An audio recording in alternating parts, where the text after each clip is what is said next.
So we are now moving into our second session, and we have set the basis for the conversation on democracy. We have, in the introductory session, managed to touch slightly on different elements that make democracy work. We touched on issues of leadership, democracy assistance. We also touched on citizenship and participation, on the economy of violence, participation of women, youth. We touched on election management, issues of corruption and accountability, regional integration, transitional justice, intra-democracy. Now we are going to try and zoom into certain mechanisms that are supposed to make democracy work, the strengths and weaknesses of Southern Africa's governance. This session is going to reflect on the peer review mechanism for Southern Africa and its role in moving forward democracy. And we'll explore the collective approaches to strengthening governance in the region and identify strategies crafted to strengthen the resilience of democratic institutions. And to lead us into that discussion is Professor Brian Raftopolous, who needs no introduction. He was formerly the Professor of Development Studies at the University of Zimbabwe and a Mellon Research Fellow at the Center for Humanities Research, University of Western Cape. He is currently the Director of Research and Advocacy at Solidarity Peace Trust, or Ukutula Trust, and a Research Fellow in International Studies Group, University of Free State. He has published a lot on Zimbabwean history, historiography, politics, and labor studies, and he has mentored many of the activists and active citizens who have come out of Zimbabwe and in the region. Please can we put our hands together and welcome Professor Brian Raftopolous and his highly esteemed panel. Thank you, Zikamai. And first of all, to thank the Mandela School and the Kofi Annan Trust for inviting me to this really august occasion. I also want to start off first by expressing my sympathies to UCT for the loss of their young student, Minene, as well as the loss of lives for the people and the families who have been killed this week or have been hurt this week in the xenophobic violence. The panel that I have before me is a really distinguished one. Unfortunately, we don't have Nelson Chamisa with us. He can't make it. But besides that, on the far left is Dr. Jonathan Kaunda, who is the Chief Governance Expert at the African Peer Review Mechanism Secretariat. Jonathan was asked to speak last, so I'm going to put him last, but I'll introduce him first. Secondly, someone who needs no introduction here, Professor Trevor Manuel, served as Cabinet Minister from 1994 to 2014, a prominent activist during the UDF days, and a prominent still personality here in South Africa politics. And then Mr. Deprose Muchena, who is the Regional Director and leads the Southern Regional Office of Amnesty International on all aspects of human rights and organizational strategy, development, implementation, and communication. The questions have been set out for the panel, which is to reflect and explore, to reflect on peer review governance in Southern Africa and its role moving forward. Secondly, to explore collective approaches to strengthen governance in the region. And thirdly, to identify strategies crafted to strengthen the resilience of democratic institutions. In addition to these questions, I was asked to set out three more questions, more specific questions for the participants. And again, these questions are optional, but they may open up a broader debate. The first one I put was, both SADC and the EU have set out clear resolutions on their commitment to democratic governance. In a document agreed on in 2015, SADC heads of state resolved to promote and enhance adherence to the principle of the rule of law, premised upon the respect for and supremacy of the Constitution and constitutional order in the political arrangements of the respective member states holding elections. Similarly, in its 50th anniversary solemn declaration, the AU reiterated its commitment to strengthen democratic governments and the rejection of unconstitutional change of government. The question then is how successfully have these organs implemented these resolutions, and what have been the major challenges faced by both bodies. The second question, in the SADC region, the selective legacies and narratives of liberation movements and liberation icons have been a strong feature of the legitimating discourses of various states. The narratives of national sovereignty and anti-imperialism have at times been deployed to justify authoritarian political structures at national level. The question being, what are the challenges of dealing with these legacies while also building strong national democratic cultures in line with the broad objectives of both SADC and the AU? And the last question was, for countries facing Western sanctions and strictures in one form or another, particular governments often interpret such measures as attempts by outside forces to carry out regime change. The question is, what are the challenges facing opposition forces fighting against authoritarian regimes when such regimes maintain the solidarity and support of the regional and continental bodies in the face of what is constructed as Western intervention? To approach and some of these questions and more, I'm going to start first with Deprose and then move from there. Deprose. Thank you, Brian. Great to be here. And my team, I'm having a real struggle with this James Bond type thing that is on my ear. So I hope it's working. So that's the first problem. The second problem is to be sitting next to Trevor Manuel and trying to make sense of myself. So I'm very nervous right now. But it's fine. You know, I looked in the archives of Amnesty International and I saw that one of the people we took action on during the time of apartheid was Trevor Manuel. When he was when he was fighting the struggle against apartheid, and Cyril Ramaphosa as well. And by the way, Hopo Emerson Mnangagwa as well in Zimbabwe. In fact, one of the fun letters I read was a letter by Robert Mugabe to Salim Mugabe saying, don't leave London airport until someone from Amnesty International arrives to pick you up. And I'm always surprised by these colleagues, especially those who are in government now, who turn on human rights organizations that assisted them during the time of need and pretend that human rights are Western, but when they were benefiting from the human rights movement, it was never Western. So I'm comforted by that. But in terms of probably what I could do was to try and frame the question of governance after listening to a very inspiring session on democracy. And it looks to me that democracy and governance are two sides of the same coin. And pronounced absence of one obviously materially affects the other. But we need to shape the conversation in a global context. What's happening in the globe that is shaping governance today for us to be able to answer the very difficult questions that Brian is putting us to discuss. The first issue, obviously, is the global rise in the comfort with authoritarianism. I think there's a comfort that is growing across our world with authoritarianism. I think at first when President Trump was elected, people would be shocked by what he says. 2 weeks ago, he even suggested that he was the chosen one. And there was no debate after that. So there is, look in the US, you look at India, the nationalism that's emerging from the political leadership there.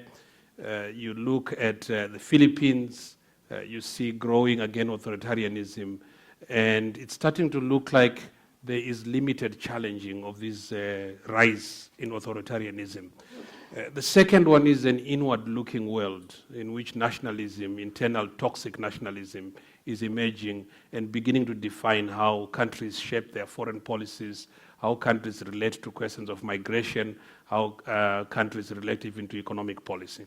And this really has a bearing on the manner in which the globe is governed. And we're seeing an assault on institutions of global governance, beginning with the threat to defund the human rights protection system of the United Nations by President Donald Trump, whom, as we all know, controls a larger portion of the funding of the UN. This is also met with an inward-looking Britain or England with Brexit, as well as really a collapse in global leadership by the European Union. If we look at how the absence of leadership from the EU on questions of migration has evolved, member states in Europe always think that they have the largest share of migration, including countries like Austria, who will have 300 people and they will cry that we're being invaded. If you only look at Ethiopia, Kenya, Uganda, Zimbabwe, Mozambique, and look at how much they are carrying from other countries, then you'll see that the migration debate is really, really confused by countries that are looking at this. These factors are driving how states behave when they get power. These practices affect how countries look at the other country when they are looking at how to govern. And finally, at a global level, we're also seeing a real failure to govern the global common pool resources, climate, water, energy, and so on. We really are seeing a lack of imagination globally. And this sort of template imposes on the region of Southern Africa a particular behavior when it comes to exercising power and how power is distributed in order to achieve economic development objectives. And for Southern Africa, I think we have to also look at contextual issues that are affecting how the region is being governed. First, we do have to deal with the legacy of colonialism.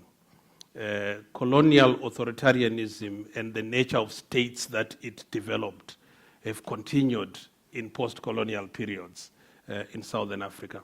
So what we see are states that are trying desperately to emerge out of colonialism but retain in there for purposes of governing the entities that they govern.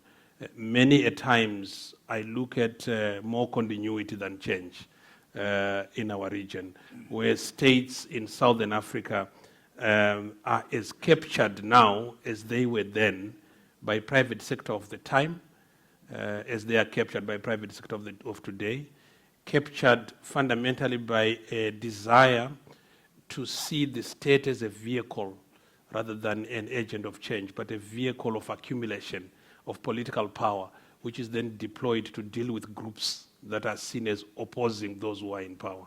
And I think this contestation of freeing the state from capture by groups that only see the state as servicing their own interest really troubles the manner in which governance is happening in Southern Africa.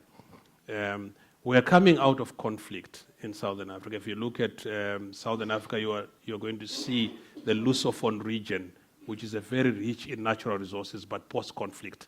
And the threat to go back into conflict undermines this ability of us to see the future of Mozambique, the future of Angola. Then add the overriding impact of the unfinished battle to deal with unemployment, poverty, inequality across Southern Africa, affects the way we see states interacting with power to destroy the structural drivers of unemployment, poverty, inequality. And then the last contextual issue is we are also faced with states that are all aspiring to be, this buzzword now, middle income countries. In fact, some of them actually declare themselves middle income. As we saw in Angola, in Zambia, they say we are now a middle income country. In a context where the actual middle class is disappearing, leaving states and countries with only two classes, the elite and the underclass. And this is very characteristic. I don't know how many people are from Angola here.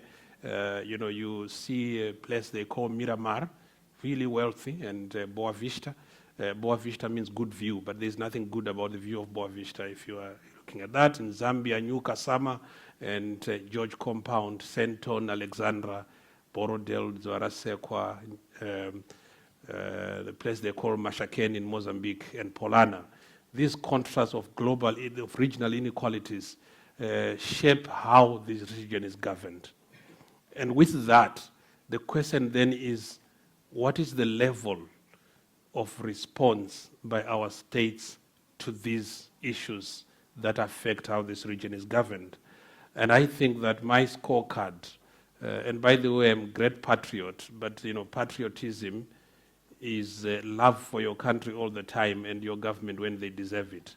So when I speak like this, doesn't mean that I'm not patriotic. I'm very patriotic, but the scorecard on governance of the region is very poor at this present time in Southern Africa, because all these issues I have articulated are not being dealt with decisively.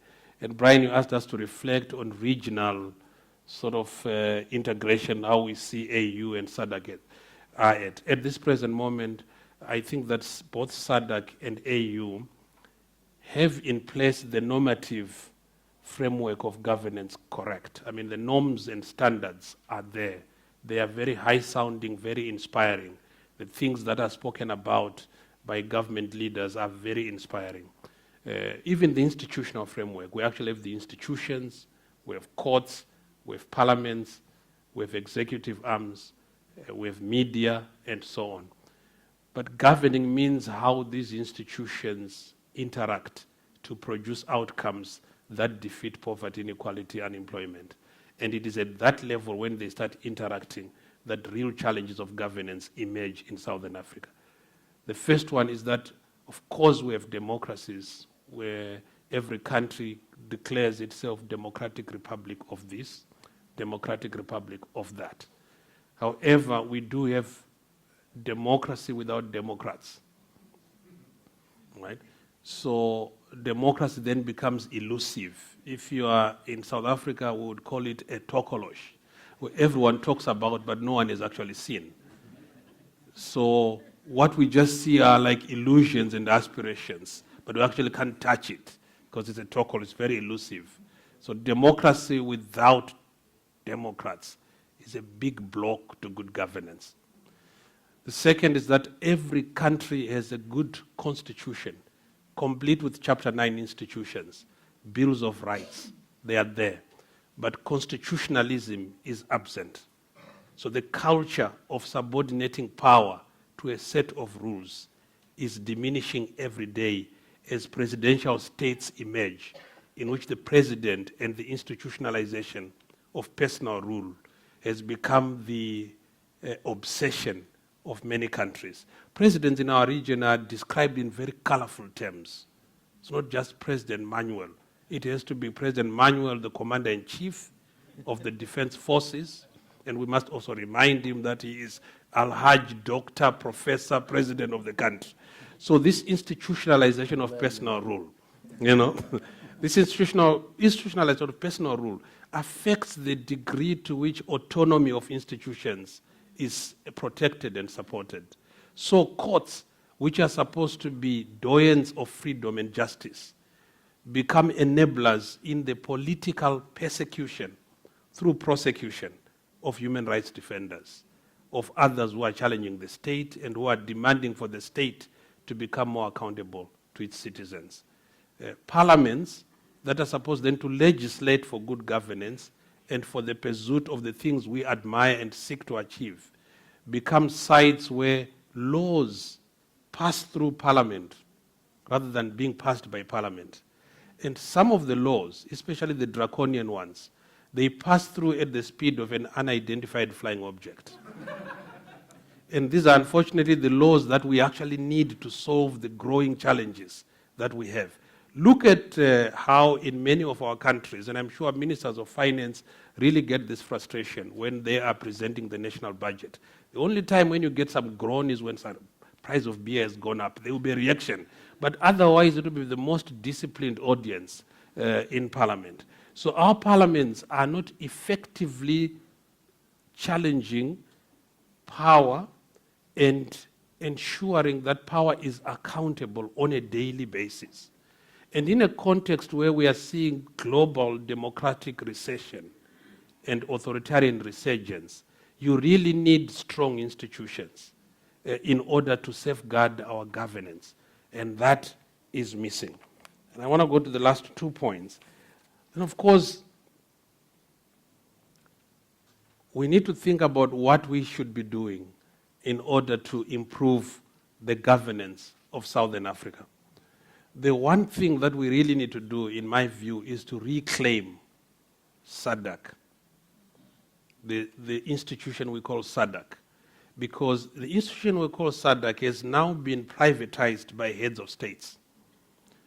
In the face of monumental disasters happening, you will be surprised and completely shocked by the declarations that are made at the end of each summit of heads of state. You wonder, are they in the region we are living in? So Southern African citizens and people have to reclaim institutions of government at a national level, institutions of governance at a regional level, in order to populate those institutions with people's agendas so that they can reflect the aspirations of the very people they fought for. That's an important one. I mean, just look at the last SADC summit heads of state declaration in Tanzania. In a region and at a time when people with albinism are being killed in every country, including in Tanzania where the summit took place. No mention of it at all. At a time when Cyclone Idai, Kenneth, and all other names is devastating the region, absolutely no imagination to position the question of climate change into the conversation. Of course, there was a fantastic declaration of industrialization, but in the age of machines, artificial intelligence, and the fourth industrial revolution collectively, there was no imaginative conversation on that. So citizens must reclaim that. Having reclaimed SADC at a national, governments at national and regional level, I think the last thing we need to do is to really ourselves participate in solidarity. The solidarity we spoke about is so vital now because the problems we face in each of these countries are reproducing themselves across. And in the absence of solidarity of people, not just of heads of state, we might have limited capacity to withstand the onslaught of the pressures that are now coming. So I'll end on that note. Thank you. Thank you. Thank you, Deprose. Let me move straight on to Trevor. Thank you very much, Brian. You left nothing on the table for me. I know you always said. Good afternoon and thank you. And may I also, like Deprose, express appreciation for the invitation from both the Mandela School and Kofi Annan Foundation to be here with you. I want to confirm what you've heard about the role of Amnesty International. In fact, it's a funny story because in one of the years I was in detention, Amnesty International launched a special campaign through the solidarity movement, and I was blissfully unaware of it. And when eventually I was released from prison, they gave me a bag of Christmas cards that Amnesty International had mobilized in my support, and 2 Christmases had passed in between, and I was blissfully unaware of it. So thank you to Amnesty International too. I want to touch on the governance issue by posing the question that relates to how we close the gap.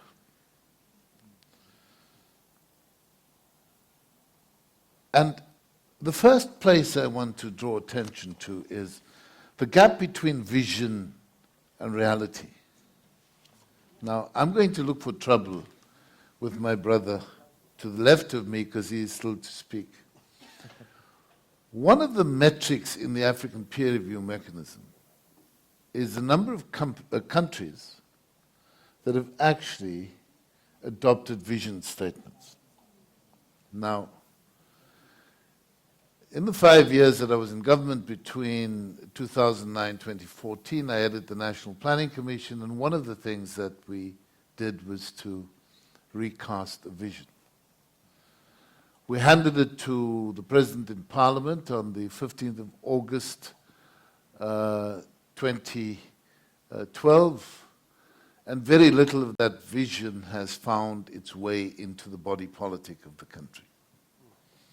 Now, you can take the same and look at Africa 2063. And we hold on to the vision, but we do nothing about the vision. Now, Reverend, I hope it's not the promise of an afterlife. But we don't engage with the decisions we ourselves take and work it out as Africa 2063 into digestible periods of governance against which we can measure performance. So because we have this thing called a vision, we don't have to work on closing the gap. I was always amused by the former president saying, oh, but we have a national development plan, but having it and owning it are not the same.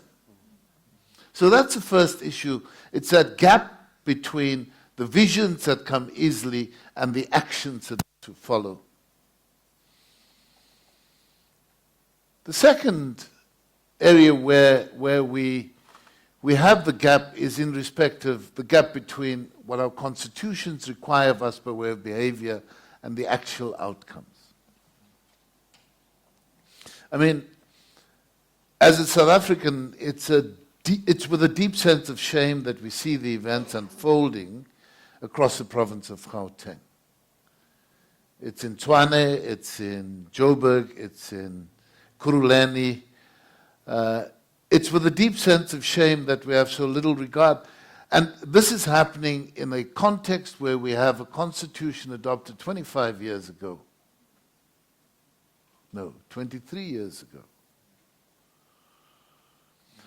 That expresses our determination and commitment. It starts with the words that we remember the injustices of the past. And if you recall that, then I think it creates a set of obligations about how you ensure that they aren't repeated in the future. It recognizes the role that many have played in building our country and bringing it to the point of democracy, and that surely cannot be without the recognition of the role and sacrifices of our sisters and brothers across the continent. And then it goes on to a series of commitments, including a commitment to raise the living standards of each citizen and to free the potential of each person. Now, these are big and durable commitments. They're not once off. You can't say, well, somebody was living in a shack, now they're in a house. You've improved their living standard. The question that has to be answered is, what is the next and the next and the next action that will continually improve their living standards? Now, in respect of our Constitution, having been there as one of the, I suppose, crafters and living through the first 20 years of democracy as a public representative, I can see that the problem was that we did not in any way offer the mechanisms for the socialization of the values of our Constitution. And so the Constitution can never assume a life within the body politic. It's just words on paper. And because we've also chosen certain hard routes, and one of the hard routes we chose was the recognition of 11 official languages. Now that's okay. It's okay. It's good to recognize mother tongue instruction. We debate it as we should. The introduction by Mwalimu of Kiswahili as a lingua franca and what that does to other languages. We debated the statement by the late Samora Machel that for the nation to rise, the tribe must fall. We debated those things and then opted, in the face of all of that, to recognize 11 official languages. But left unattended, you have what is happening in the violence in Gauteng right now. Because at the core of all of that is an exceedingly unhealthy dose of tribalism. That's the first expression before the violence and confiscation of property, and it's something we have to engage with and understand what happens if you leave these matters unattended. The third issue where we should work on closing the gap is between those glorious communiques adopted by heads of state. and the reality of how we live. I mean, go back to the Abuja Treaty. You couldn't take away parts of it. It recognizes the future of a continental free trade area and then talks about developing the building blocks. And that was 1981. And now we sit in a situation in 2019 where we think that all that we need to do is adopt an African continental free trade area, persuade all countries to accede and ratify, and then things happen automatically. The problem is what gets traded between countries. And it's not the absence of a continental free trade area, it's not the absence of those rules. It's the absence of the fact that we haven't bothered to close the gap in the development of economies. I was looking at some numbers the other day, and it's fascinating because the bulk of trades between African countries are recorded in either euro or US dollars. So if in adjacent countries, if a manufacturer of furniture in Uganda wants to buy timber from the DRC, the chances are they would settle that in US dollars. So it's not recorded properly. In our trade numbers, we don't actually know what's happening. And so we haven't transcended the broad commitment, and we know, we feel Pan-African, and we commit to it in resolutions, but we don't actually do anything about implementing it. It's exactly the same, as I say, with the broad visions and the constitutions that we have.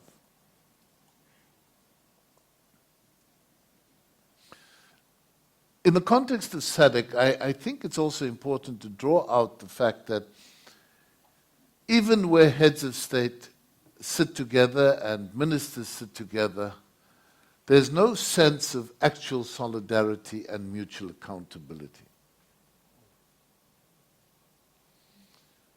So one of the instruments that SADC had adopted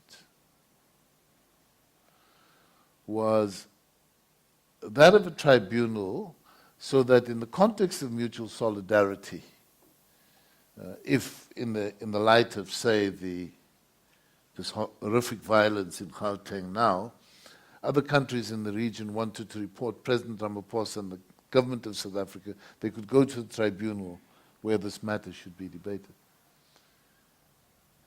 But there was one head of state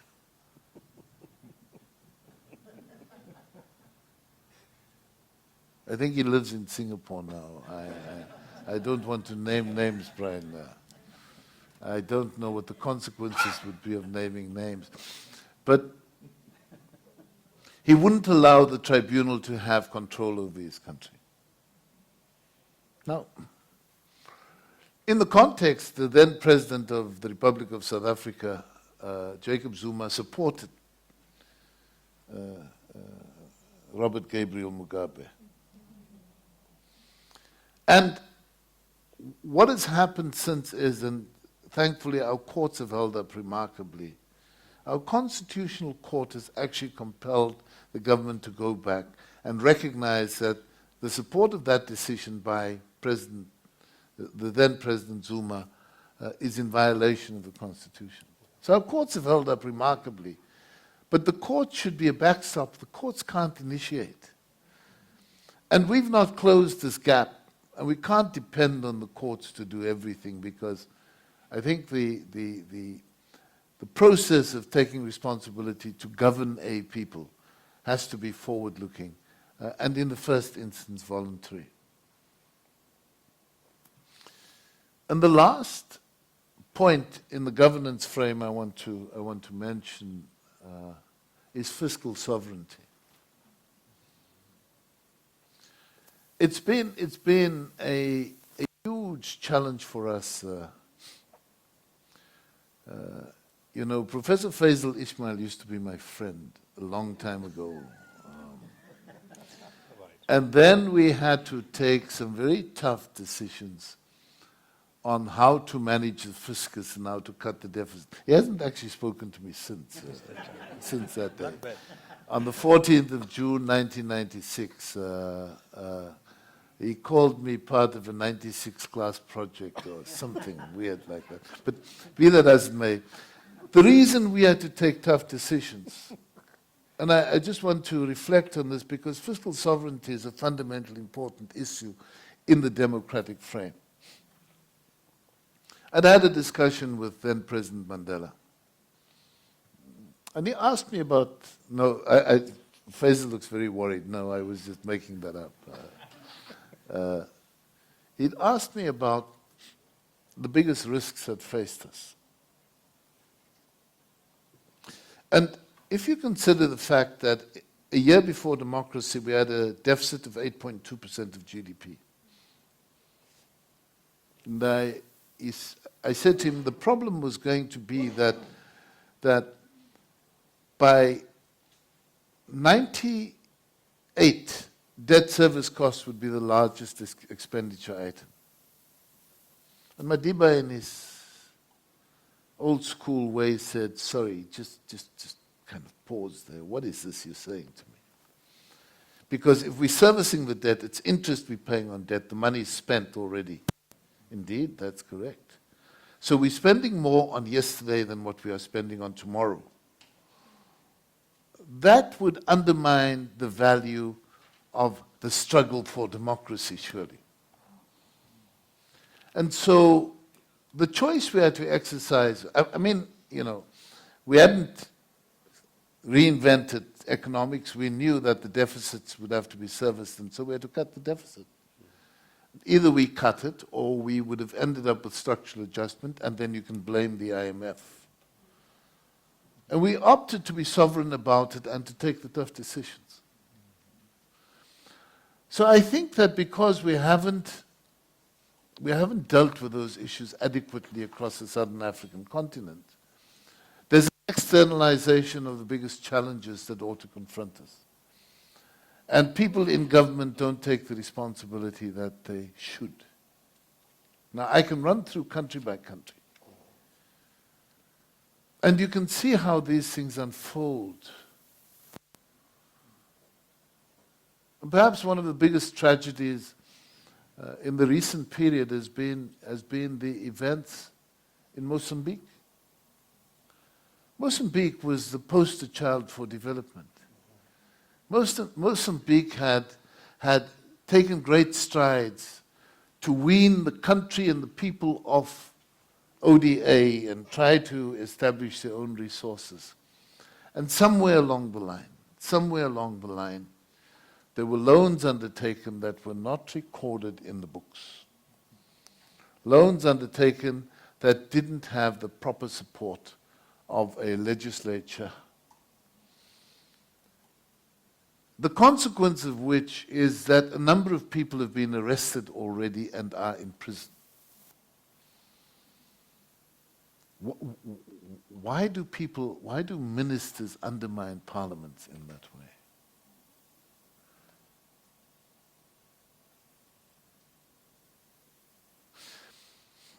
I mean, similarly, or not dissimilarly, you mentioned the Lusophone. So let me just touch on Angola. Angola, for many years, one of the world's largest producers of all manner of mineral resources, including oil, of course, but there was nothing to show for it. And it took China to establish a revolving credit fund on a kind of barter arrangement that created the Chinese come in and build Angola. But at least something arose from the oil revenues that was not quite the same as a Swiss bank account. So these are the kinds of issues, and I think, Prof. Raftopolous, the more we talk about these kinds of issues, the more we need to place them in the frame of how we close the gap, who closes the gap, and let me end by saying that you cannot close the gap unless you measure how large the gap is. How large is the inequality gap? How large is the gap between the constitutional obligations that were made and the lives of everyday people? How large is the gap between the resolutions adopted by gatherings of heads of state at a supranational level and the reality of what evolves from that? How large is the gap? And the very next question has to be, if you know how large it is, what measures will be undertaken to close that gap? Thank you very much. Thank you, Trevor, for that input. Very useful. Jonathan. Thank you very much, Brian, and thanks a lot for the two stimulating opening presentations. I want to focus on three major issues. First, to remind everybody what the Africa Peer Review Mechanism does. Secondly, to talk briefly about some of the problems of democracy and governance that we notice in the assessments. And lastly, just to comment on how to strengthen democracy and governance. I thought I should talk about the APRM because I think, as you may have noticed, from the heady days of the African Renaissance and NEPAD, which came out of the setup of the African Union, which was actually grown out of the Organization of African Unity, there was a period of quite a lot of activity by the Africa Peer Review Mechanism, especially relating to our core function, which is to assist the member states of the African Union to improve or enhance on their governance.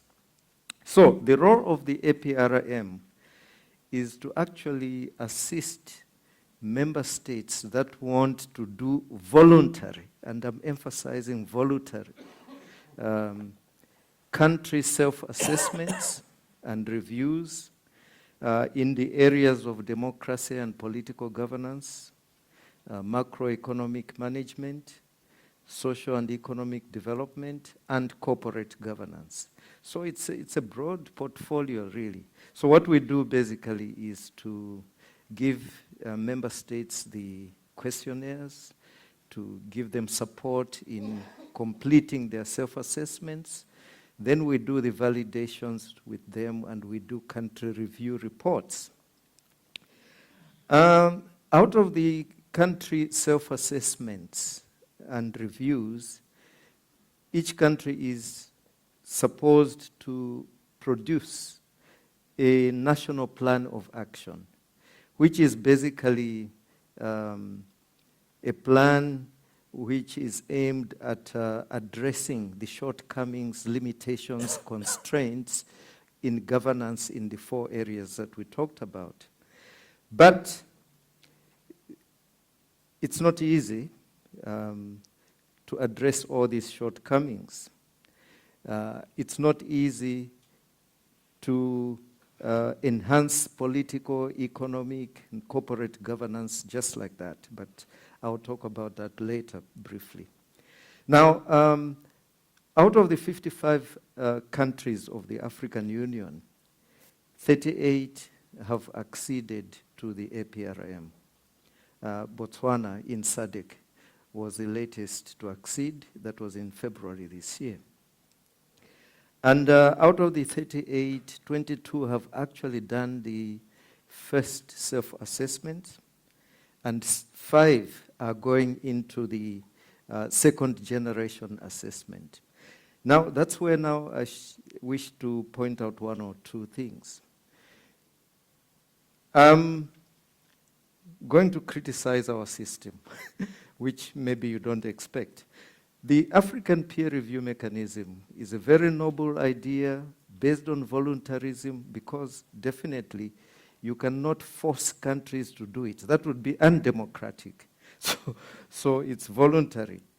But the problem with the APRM is that so far we've noticed that for a country to implement its national plan of action, normally this doesn't happen.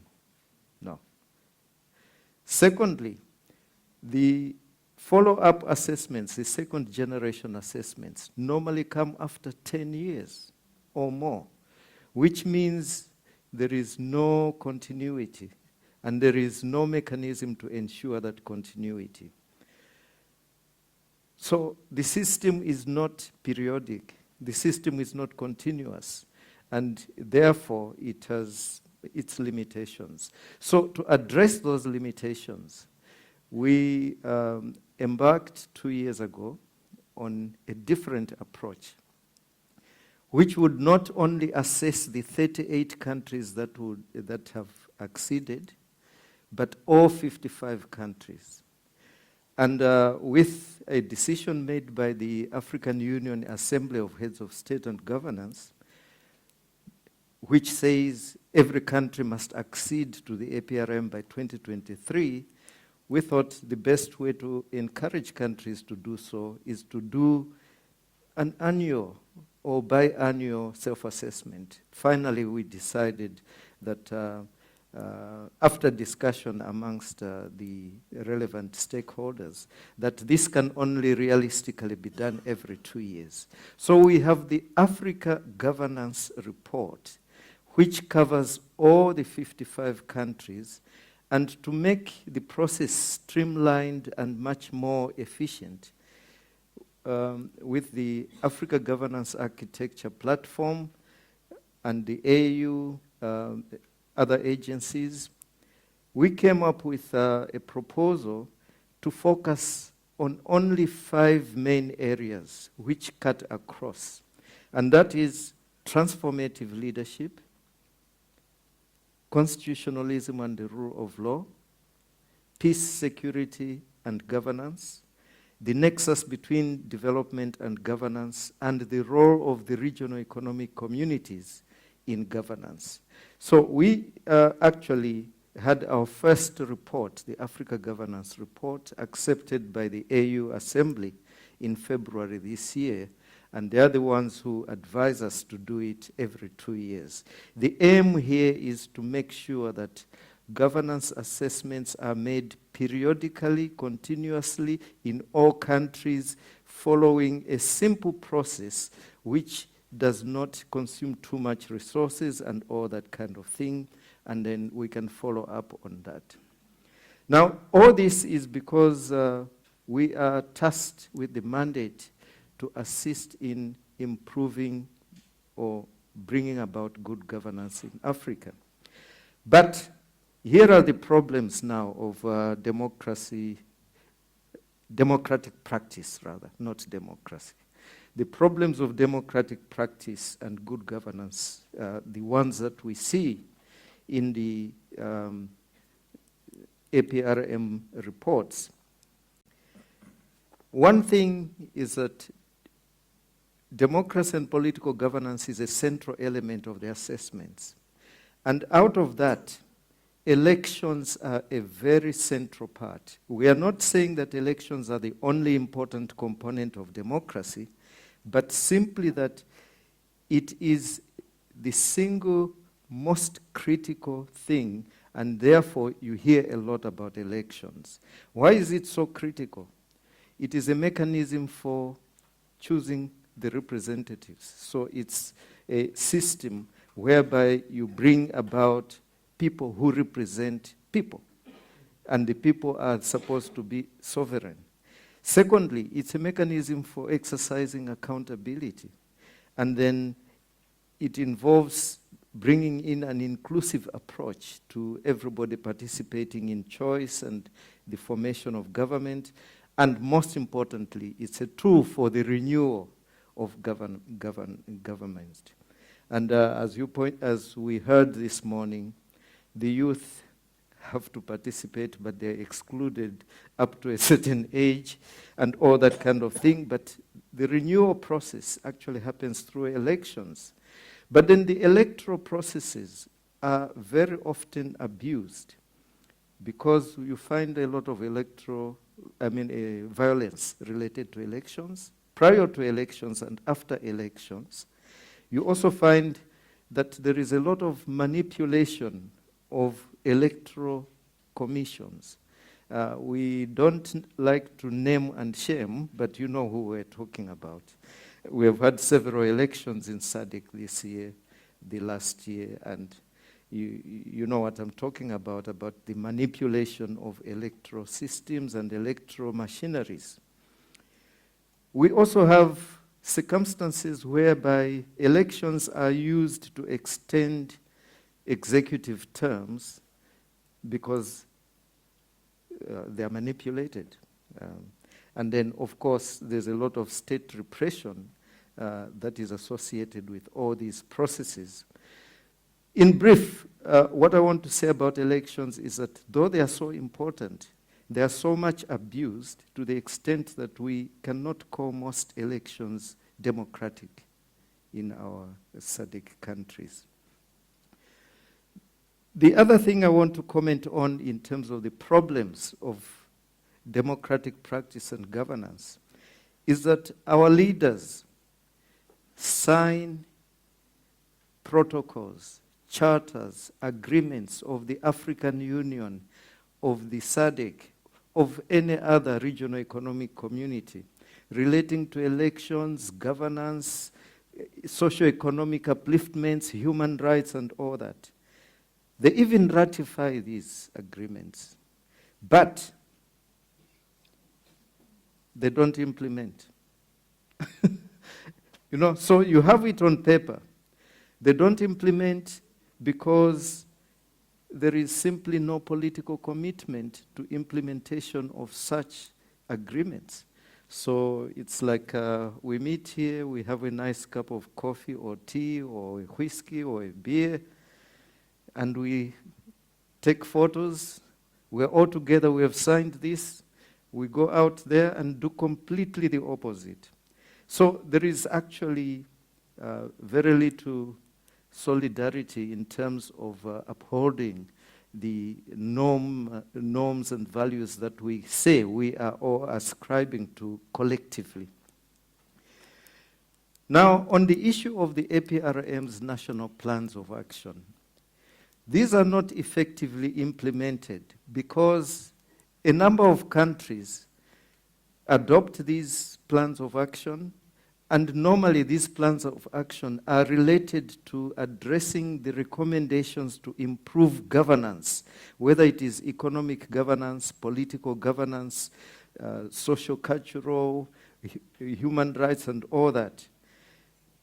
The fact is, the most obvious thing that we notice is that in spite of the national plans of action, countries are not serious in terms of integrating these into their national development plans, into their annual budgets, and so, without funding, the plans of action are not implemented.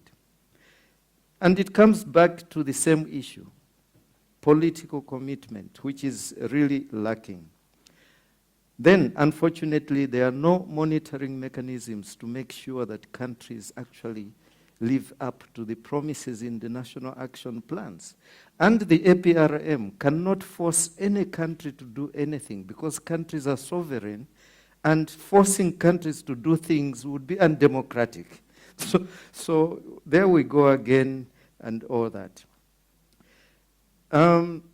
So what do we do then to improve progress or governance systems and all that kind of thing?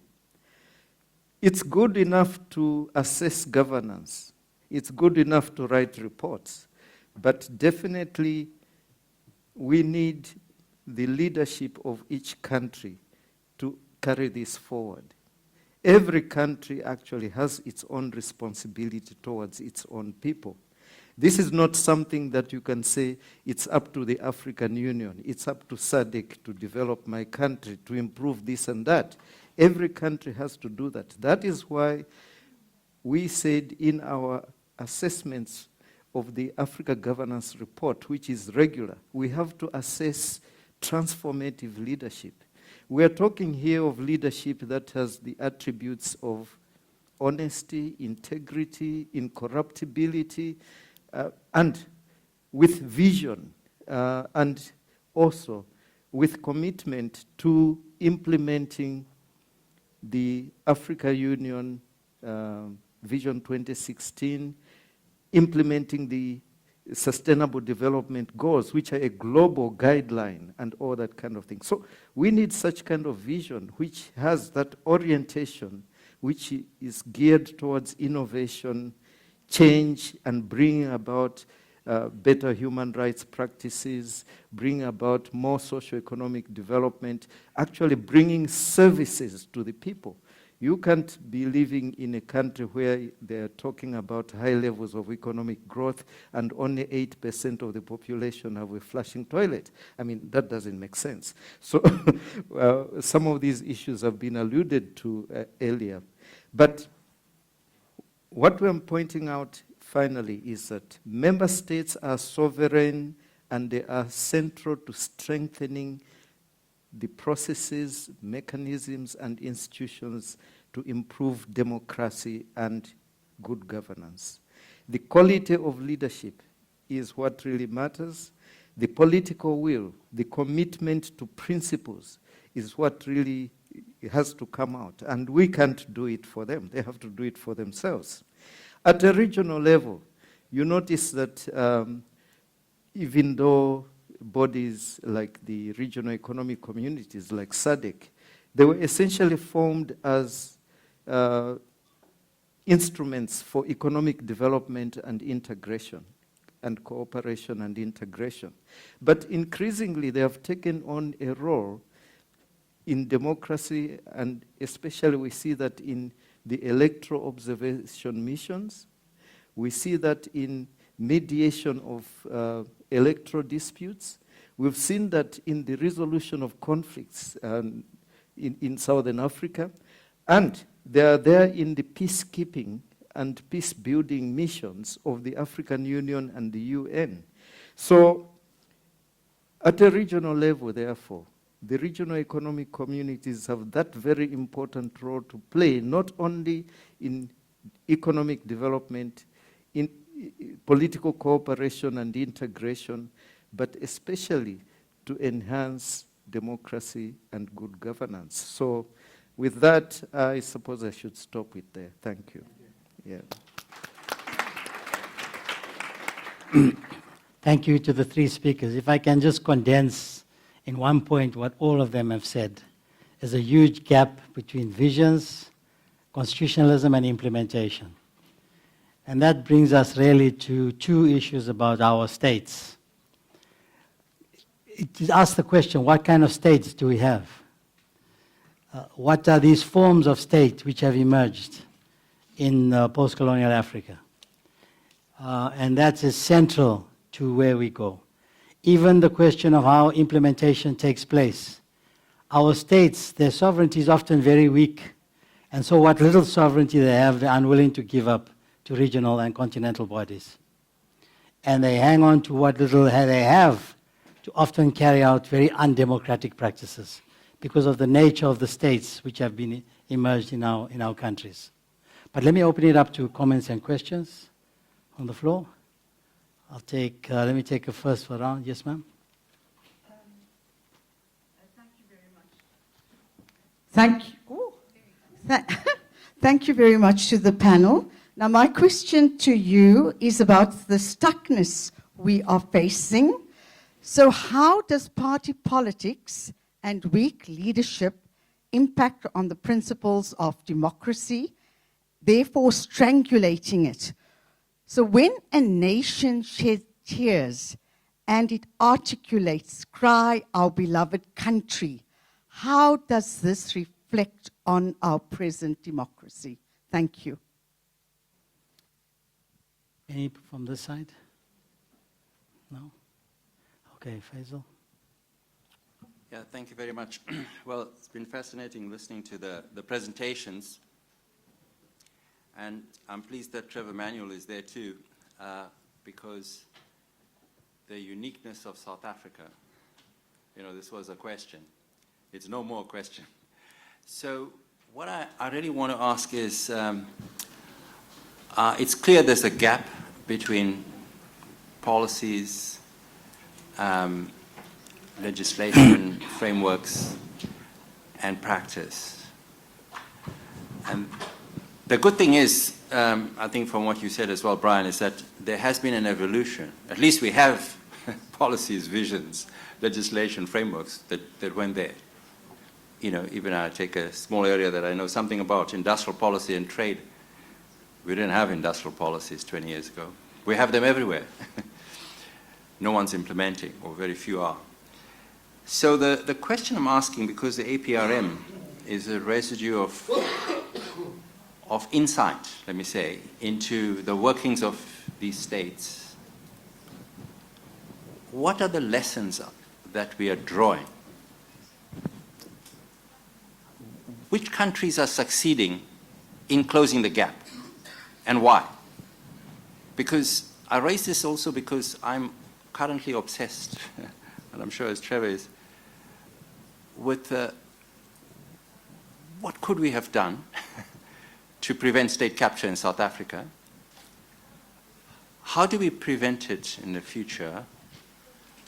And, you know, maybe there are states in Africa, or maybe elsewhere in the world, that have some answers. The one clear answer, which, you know, the easy one, is the one I think you mentioned, Dr. Kaunda, ethical leadership. You know, if we had good leadership, that would solve a lot of our problems. But clearly, what we've also learned in South Africa, and I speak for myself, is don't put all your eggs in the basket of the state and government and leadership from the top. So, you know, are there lessons for us in the experiences of other countries? How do you close the gap? How do you build the resilience of democratic institutions that we have so painstakingly built? So much of blood was spilt, you know, creating democratic states. And how do we build resilience? Thank you. Thank you. Anyone else? Yes, Eva. I'm sorry, I will ask my question in French, please. Sure.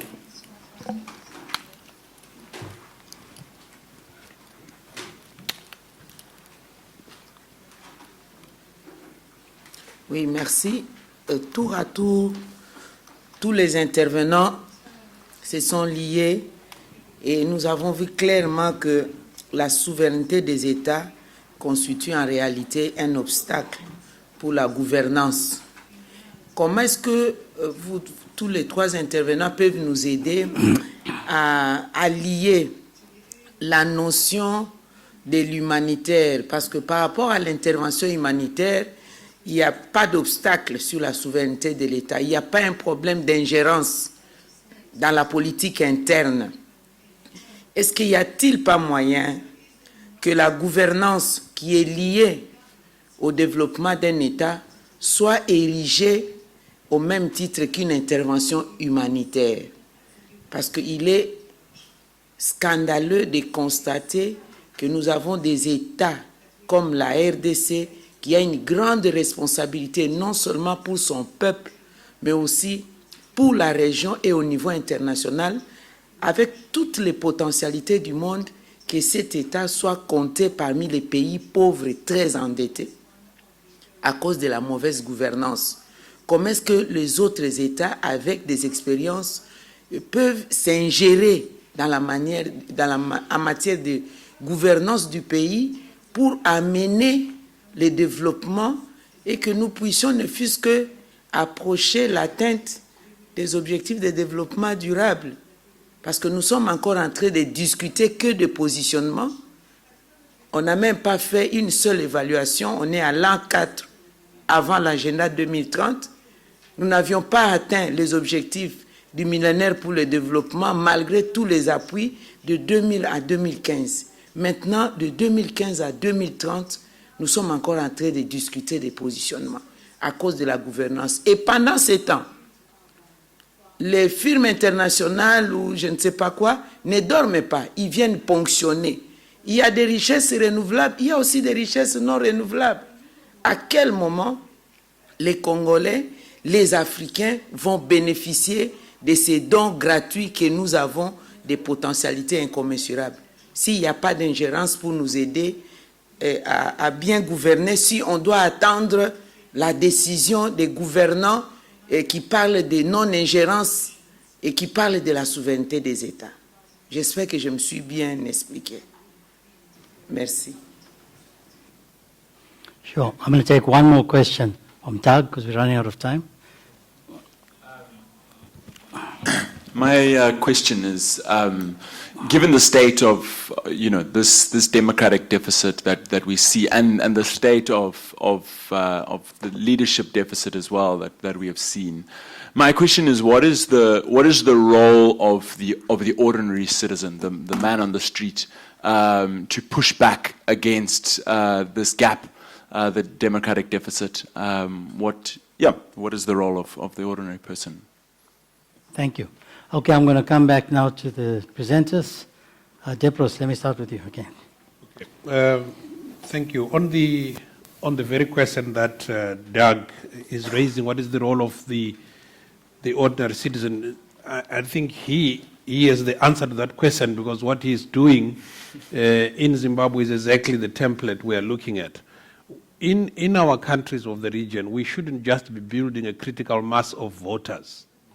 Right? We should be building a critical mass of active citizens who are raising on a day-to-day basis the cost of dictatorship by ensuring that we are there challenging every policy detail that's coming out of any of the office, central, local, regional policy, and ensuring that there are alternatives being suggested and becoming stronger in organizing and becoming much more resilient in confrontation of all forces that are negating the very principles of the liberation struggle.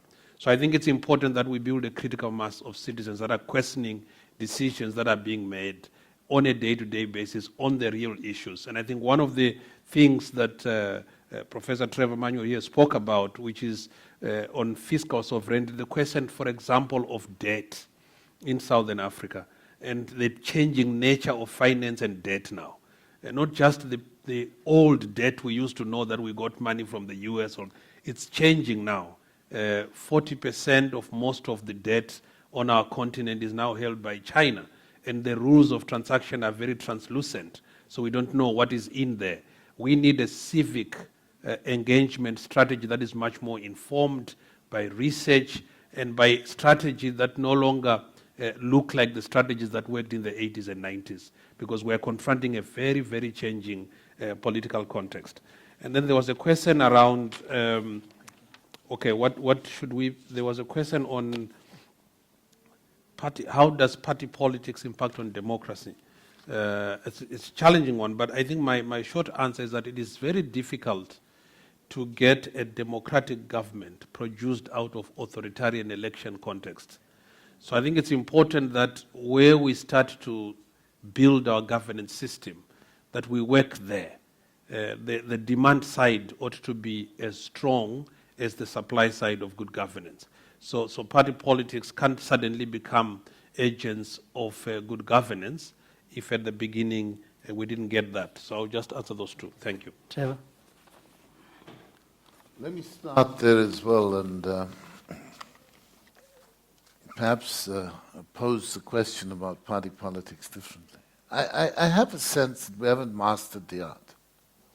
I have a sense that we try and emulate what we've observed elsewhere, and we are actually bad students.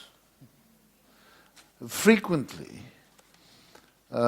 traditions of parties exist until there's a fallout between two big, frequently men. And then a new party started and has a new name, but at its very core, it's no different from where they came from. And I can run through this continent country by country, and you can see the examples. And so little changes, because we aren't actually involved in big value changes. It's not just an African issue. I mean, you look at, just look at what happened in the House of Commons yesterday. And people just, you know, I've been a Tory all my life, I'll now become a Lib Dem tomorrow. Maybe I like Jeremy Corbyn. Because values have changed. You look at the US and the fact that, what about Donald Trump aligns with the tradition of the GOP? It was just entirely opportunistic for him to find himself there. So I think that if we attach too much importance to party politics, we deviate from the core values. It's not like the big changes here in South Africa from the National Party initially to the transition to democracy, and then I think we lost our way as well. Faisal, your question about capture, and I'd like to tie it to Doug's issue. I mean, the big point, and it's something that Deprose raised, you can't have a democracy without active citizenry. And sometimes it's small victories. I look at South Africa, and let me take education. I touched on this issue of freeing the potential of each person. You can't free potential unless you engage in the detail of education. Now, we have a bifurcated education system. There's an education available for the well-off and education available for the poor. About 29% of parents pay for their children's education, and there are degrees at which they pay, some in former Model C schools, some in private schools. And for 71% of learners, there's effectively a free high school free education. Truth of the matter is that in schools where parents pay, heads of schools, principals, tolerate school governing bodies. The Schools Act of '95 requires all schools to have school governing bodies, but it's all transactional. And where parents are no longer paying for education, principals behave as though they don't need the involvement of parents to construct the frame of accountability. Now, active citizens would engage those principles, would establish school governing bodies in the face of resistance. And when they do that, every time they do that, it might seem like a nano action in the greater scheme of things. But the more you multiply that through NGOs, the more power is transferred to people. And that's how you make democracy work. It's in that transfer that you actually record victories for people. And those victories mean that the same parents, the same community can then engage in issues elsewhere. I mean, I look at the Western Cape here, where they've moved the army onto the Cape Flats. But communities themselves have been pulverized to the point of fear. And somehow you've got to find a way of re-engaging communities so that the victories can be accorded. And then I think it becomes very difficult for state capture to happen in the way that it has here.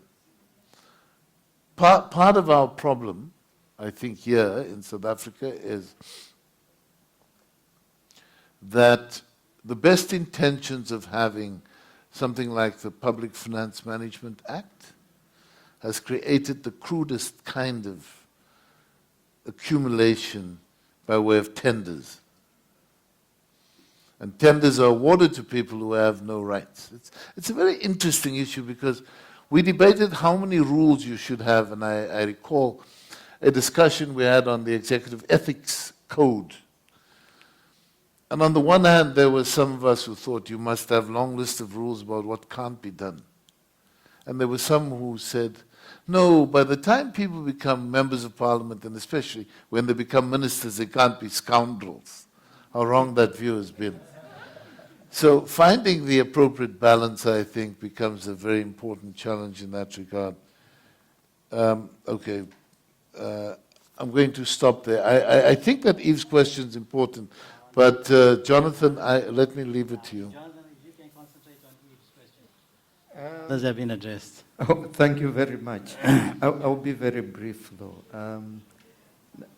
The issue of sharing experience and peer learning amongst member states, let me just address that very briefly.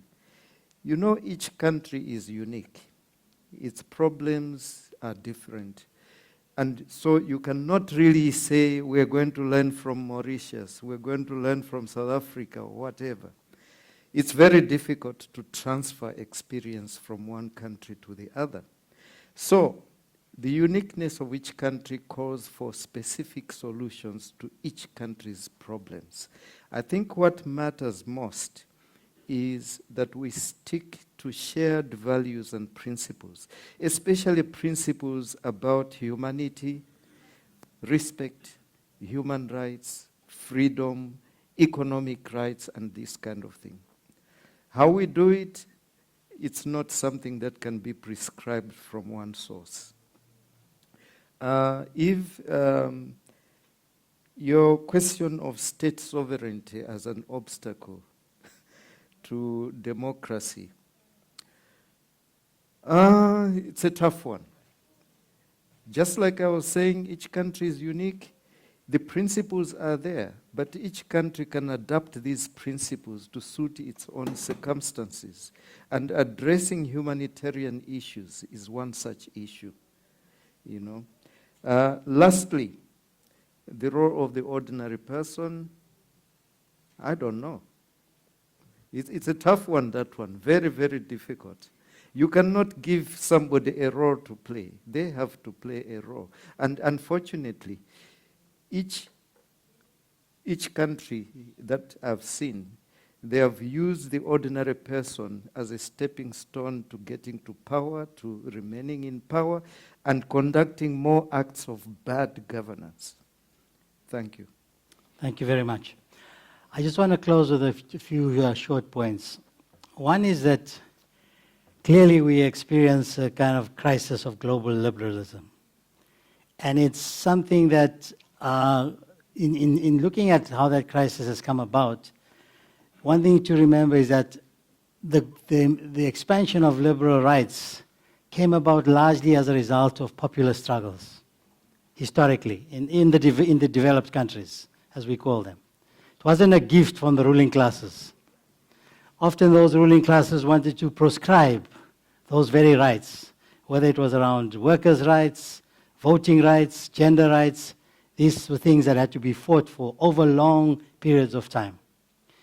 And what we have seen in the lack of political participation in these countries is how those rights have been worn away and taken over by what are, in some ways, operating like oligarchies, even in the US. More like oligarchies than democracies. The second issue is that within this this history of liberalism, there's always been exceptions to who was included in the body politic. In the early stages, slaves were not included. Then colonial countries dominated by colonial rule were not included. Women were not included. Working classes were not included in voting. So there's always been exclusions in the history of liberalism. And those exclusions have created problems, legacies, which are coming to the fore in these countries at this very time. The third issue is our states. Unfortunately, with our post-colonial states, the state becomes the center of accumulation.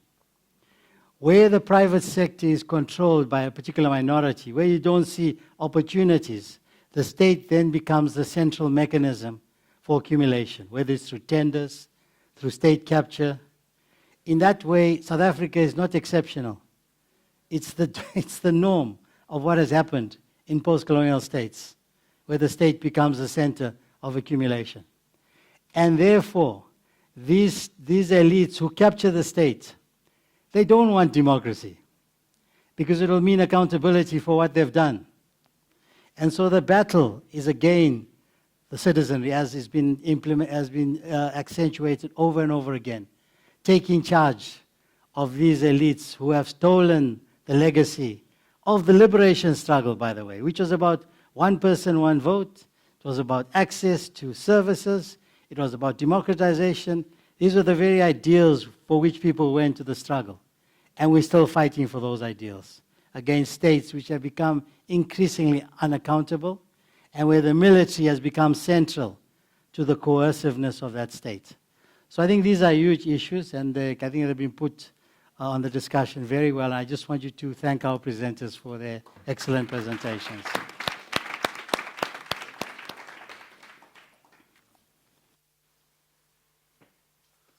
How are we feeling? Are we still at the Wailing Wall?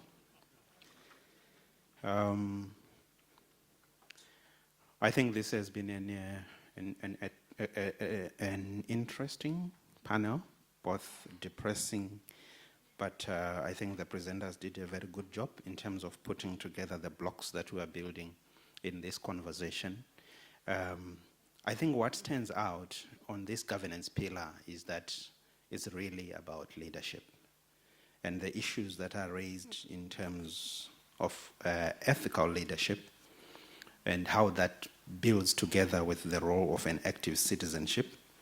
It challenges us in terms of that we don't only need to be looking at electing ethical leaders, but we also need to be supplying the ethical leaders, but also to support them once they are in office by mainly holding them accountable. And doing this, I think, requires us to strategize, as Martin Luther King said, those who love peace must learn to organize as effectively as those who love war. Ladies and gentlemen, please help me thank Brian and the highly esteemed panel for their wonderful job. We will be taking a tea break. So tea is just in the foyer there. And we will be back for our final panel on elections. Our tea break is only 30 minutes, so let's be back by 4 p.m. Thank you.